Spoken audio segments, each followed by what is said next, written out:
Hello! So this evening we are taking a look at the TL3000 Sirius from FSReborn in Microsoft Flight Simulator 2020. We're on the ground at Wickham Airpark and we're going to have a look around the airplane and then take it for a flight. So I thought it would be good just to have a good look around the airplane first. It's a modern ultralight. It's made of composite materials, so you can see there's very few panel lines anywhere. So that's not a modelling mistake. This is actually what the real airplane looks like. There has been some fantastic attention to detail here and there around the airplane. So you've got the fuel vents, and you've got the lights are all modelled nicely. If you come down, obviously there are spats over the wheels, so you don't, or fairings I should say, over the wheels. So you don't really get to see much around the wheels, and it does look factory new, doesn't it? So not much in the way of wear and tear around the aeroplane. Everything's very nicely put together though. So if we go and scoot our way around the aeroplane and have a little look. So you will notice here there's a warning sign on the side of the aircraft and a picture of an airplane with a parachute. So this aircraft does have a fully functional emergency parachute system. So we may go try that during our flight. We'll see how we get on.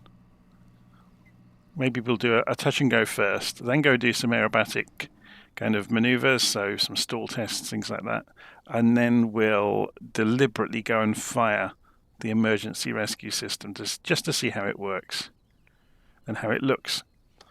Okay, so you can see even around where there are fixtures and fittings to be modelled, they've done it really nicely. So let's go and have a look inside. Now you will notice looking in from the outside, they've got a separate cockpit modelled to obviously to save on frame rate. So when you come inside, that external cockpit disappears and the internal one replaces it. So there's a couple of analog gauges, but most of the aircraft is set up with these two Garmin screens. And then we've got a quadrant in the middle with propeller control and trim control and power. You've got a fuel selector and a flap switch, obviously, and fuel gauge. So the red lever here is the one for the emergency rescue system. So there is a tablet. I'll be showing you that in a minute.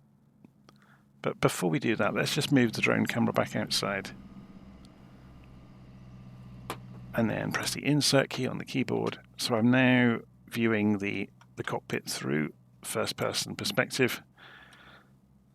Okay, so first things first then, let's go and pop this tablet up. So it's in a bit of an odd position, and there is an option to make it easier to get to. But I just want to go and work through some of the things that are on it. So when you look on the status page, it obviously gives you the status of various things around the aeroplane.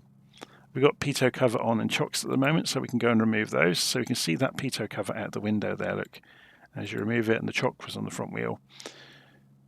So we can go into realism and we can have all sorts of realism switched on. For our purposes today, we're not going to. But it just shows you that you can do that if you want to. Maintenance. So there is maintenance that is calculated against various elements of the aircraft, and you can click on each one of these to see what that means in terms of the things that can wear out or deplete around the airplane. You've also got fuel and payload, so you can put the weights of the various people in. So if we wanted to get rid of the co-pilot, for example, we can just do that, and they will go away. There's an FAQ built into the aircraft and links to go and get the documentation for it. If you come into settings, there's lots of things you can fiddle with here about like wear and tear speed and units to use throughout the airplane.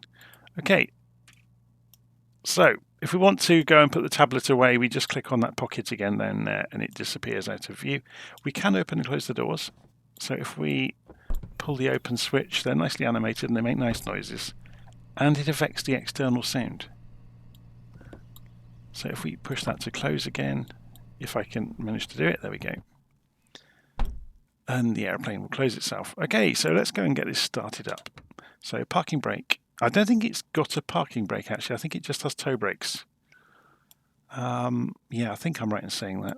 So let's just make sure that everything is working.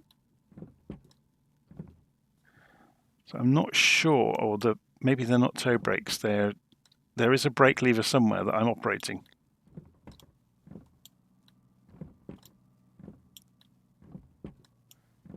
I can't see it, obviously. Anyway.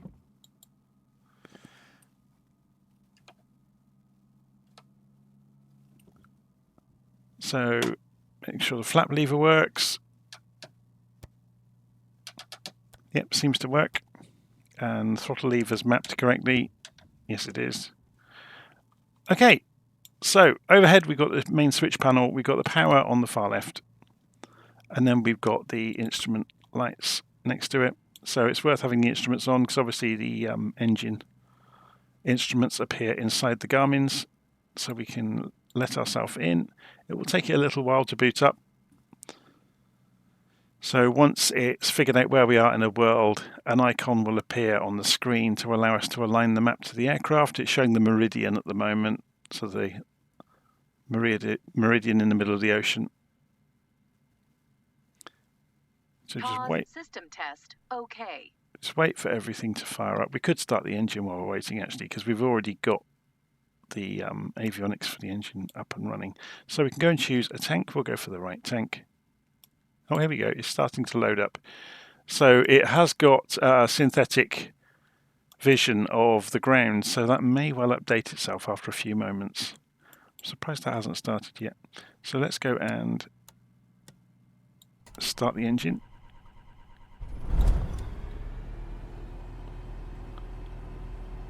Yeah, and we're rolling, look. So I'm going to... Interesting. I think I may have an issue with brakes here. I'm just going to go and pull my controller. I'm surprised this problem still goes on with Flight Simulator. I don't have any brakes.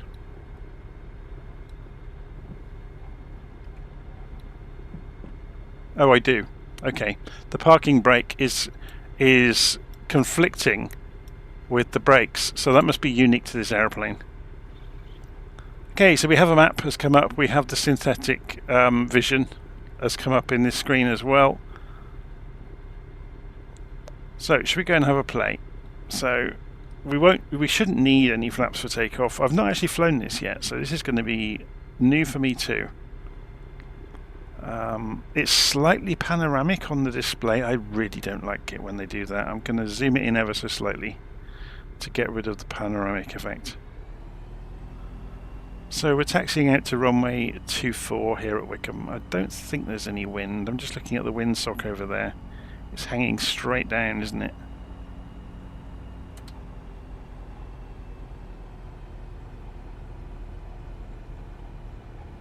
So I'm not going to program a route. We're just going to hand fly a circuit or two and see how we get on.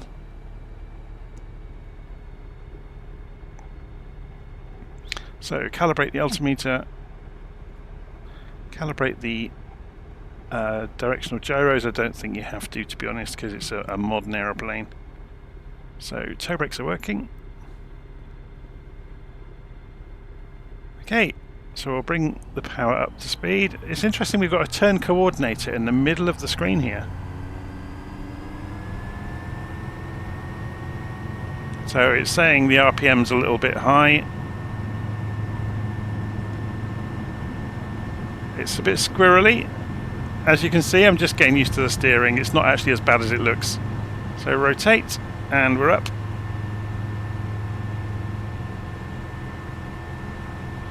And turn to 230.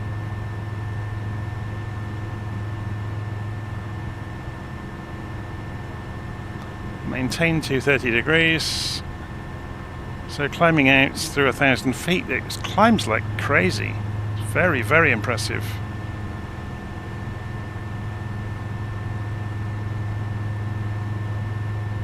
So holding about 85 knots, slowly increasing in speed. And we're up to 1,500 feet already. Or thereabouts. Just eke away up to 1,500. So pull the throttle back slightly. Pull the RPM back, and we can cruise along. and have a look and see where we're going. So there's this field here which makes a good reference for the valley over here, which is our turning point. So let's see what the turn coordinator looks like. So obviously it's not going to give us a turn radius, so it's up to us to do that.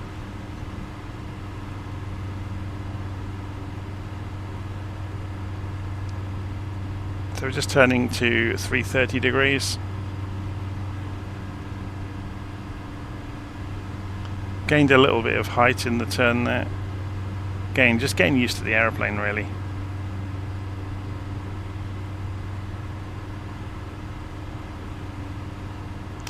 So we've got our visual reference points. There's a tower over here.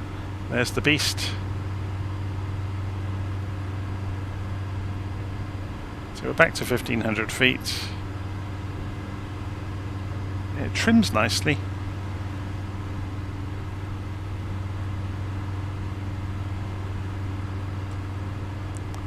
Okay, so just coming past. We're looking out for the main road, which is over here. So we're going to turn over the top of the beast.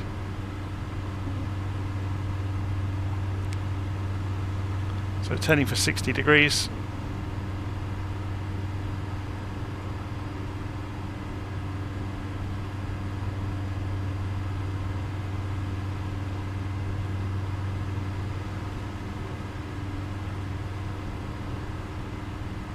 So you can see the field we're aiming for out there, and the hill just in front of it that will have the house with the hexagonal walled garden. It's the Hellfire Caves, isn't it? So just flying along, keeping an eye. It doesn't hold altitude very easily. It tends to dive around, but that may be the weather as well. Should we have a look at it from outside? We didn't put any lights on, did we? Let's go and have a play with that as we're flying along. So strobes, nav and landing lights. We're going to light the whole thing up like a Christmas tree.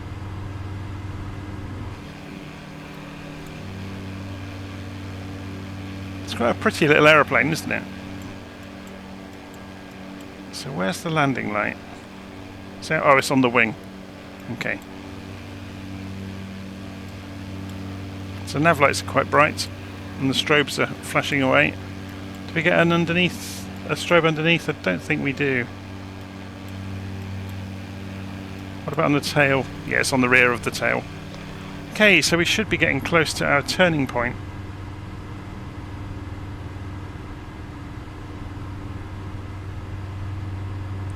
Just looking around us.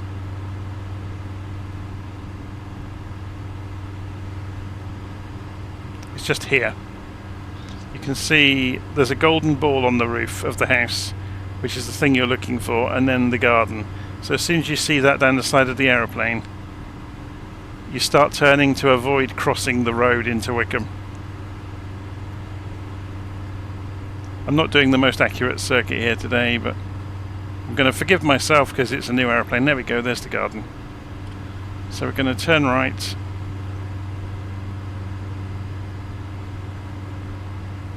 Come back to 50% power. So turning for 150 degrees.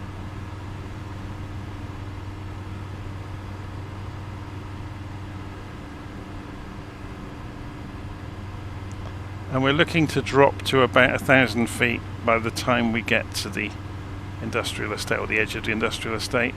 If you look out over here, you'll see the airfields just over here on the right. So we're down almost to 1,000 feet again already.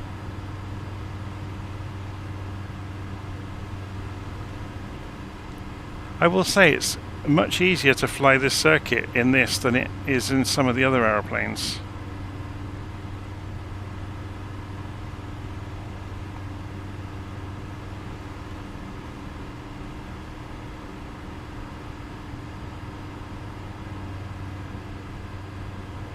Okay. Start a gentle turn in towards the airfield.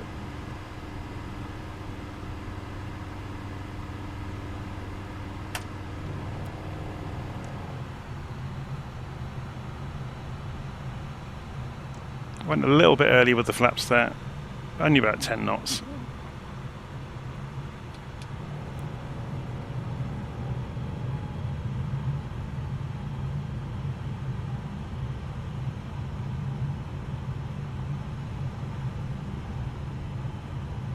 So obviously, it's because it's so light, it is being moved around by even the slightest gust of wind. Because it's so sleek, it's not losing speed very quickly, even with full flaps, which is quite surprising. You'd think with it not having much weight that the flaps might affect it more.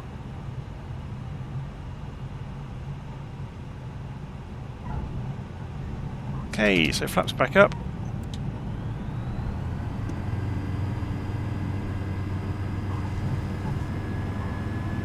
Let's hold the centre line. Pull it back up. Let's go and do some manoeuvres then.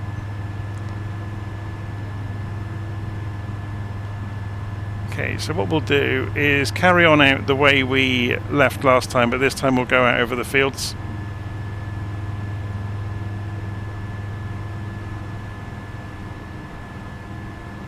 So we'll climb out to 1500 feet again.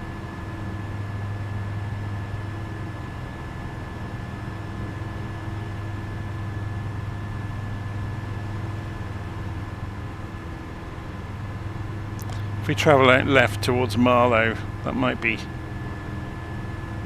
a suitable place to go and make a nuisance of ourselves in the sky. Okay, we're just coming up through 1500 feet in a moment. So we're turning away from the pattern at Wickham.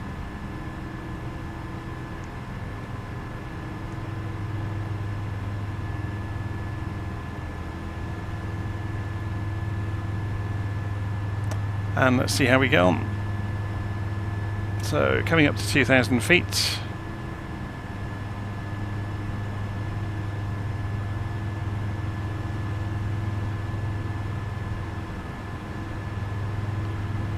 We're going to get a little bit more height. So let's have a look at the power here. What's our maximum climb rate we can do? So manifold pressure, the throttles are all the way forwards now. So if we push the RPM up, yeah, it's right near the limit now. Just ease it back slightly.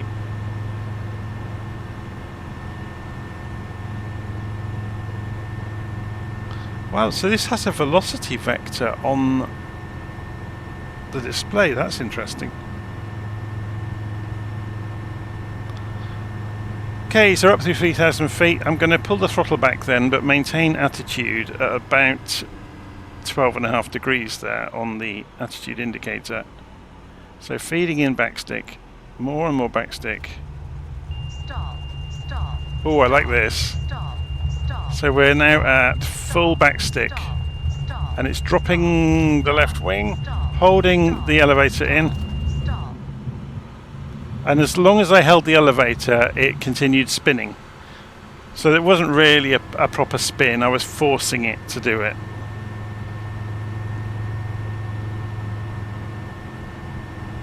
Okay, let's climb back out then. We didn't lose that much height either. That was interesting.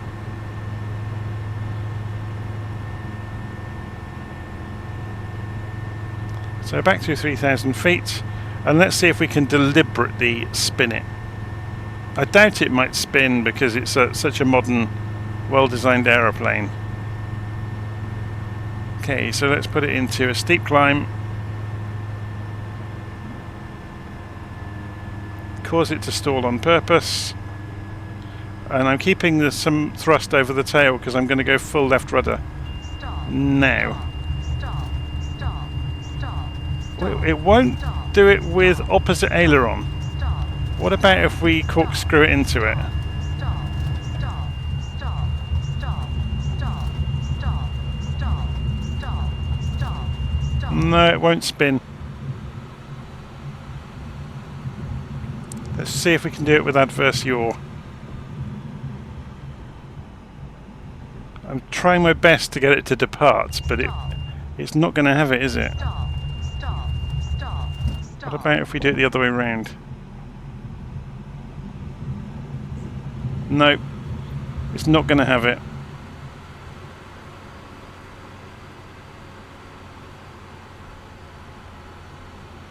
Okay, so we've done all the illegal maneuvers to see what it can do. The last thing to do with it then really is to pull the big red lever and see what happens. So we're going to simulate an engine failure. So we'll go and turn the magnetos off. Stop. Stop. Oh, I like this. Stop. It's good, isn't it? Stop. Stop. Stop. Stop. Stop. Stop. Stop. Stop. Stop. Okay, so let's say we were in trouble and we needed to pull the button, or pull the lever. So let's go and pull it. Oh, that's cool. And it's even got like managed views to see what's happening. And we are now descending. How cool is that? So do we get to use other views with it? So if we go inside now, if we go to drone camera, yeah, we can move the drone camera around.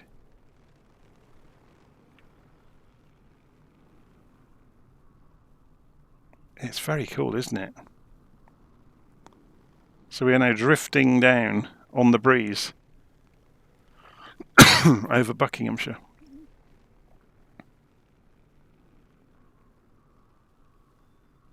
So I wonder what the descent rate is like. Let's have a look inside. So 570 feet per minute. I think once you've pulled it as well, you can't then restart the engine. I think if you've got the engine running, as far as I understand of these systems, it will kill the engine automatically. So there would be no way of detaching yourself with a running engine, as far as I'm aware. It's very cool, isn't it? So I wonder where we're going to land. Hopefully not in the trees. Let's have a look, see what our direction of travel is like. No, I think we're going for this field.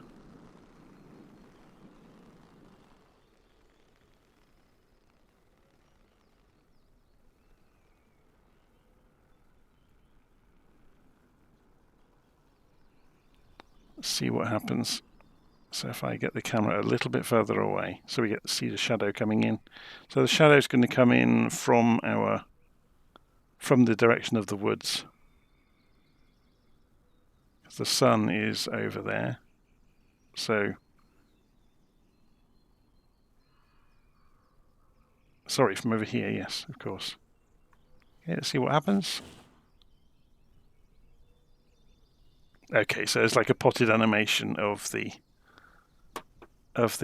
parachute. Very cool. Okay, so we've obviously landed it in a field for you there, but there you go. That's the TL3000 Sirius from FSReborn in Microsoft Flight Simulator. If I press slew a couple of times, we'll fix our airplane, even though we've still got the parachute hanging out of the wing root, which is quite cool. So it's on the ground here somewhere. Oh yes, you can see it's drawn now on the grass. We couldn't see that a moment ago, could we? Obviously, it's I guess it's aligned with the rotation of the aeroplane. Because it landed tail down, it was under the ground. Very cool. I like that.